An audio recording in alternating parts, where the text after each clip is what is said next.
For today's video guys, nakita ko ng gamot sa kati. So nangangati yung kamay ko dyan guys. Tingnan natin kung effective talaga ang gamot na binibenta ng mga kababayan natin. Let's go! Meron tayo nakita dito ng gamot dito sa Battle of the Band. Yung Battle of the Band, meron dito may nagtitinda dito guys na gamot sa kati sa Apple Stores. Paano ba ito sir? Ano ba ang gamot na ito? Ito is organic bro, ito. Ilagay mo lang sa kati o sa saman, 10 to 15 minutes mawala na yung kati. Mawala ka agad yung kati? Yan, mawala na. I-apply mo lang. Dito ba na ba? Subukan mo. Subukan mo yan.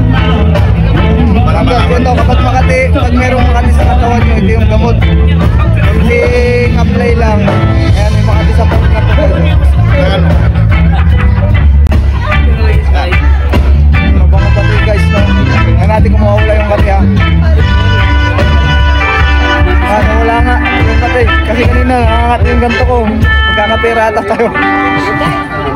Ayan lang, i-apply mo lang. I-apply lang. Ito. Magkano po ito kuya? 50 pesos lang po. Ito isang ganda. Ito guys, 50 pesos. Ayan, dito nyo lang mabibili yan sa Davao Inventor. Ito yung presidente natin. Ito yung mga ano, mga Kilala ano mo dito. para makita mo. Sir! Dito lang. Ano ba yung ano nila? President ng Davao Inventor. Alala po kayo sir? Ang Davao Inventors Association is a regional inventors organization ng Davao City. This will include all the Davao provinces in the Davao City.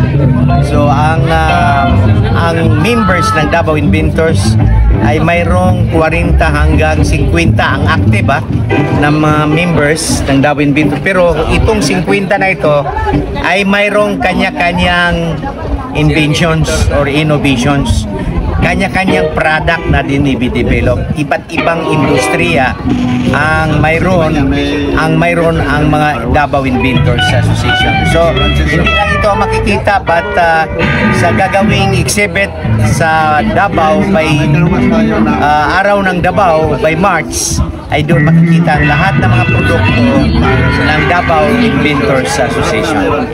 Thank you. So yun lang guys, no? Support natin yung product ng Davao Inventors.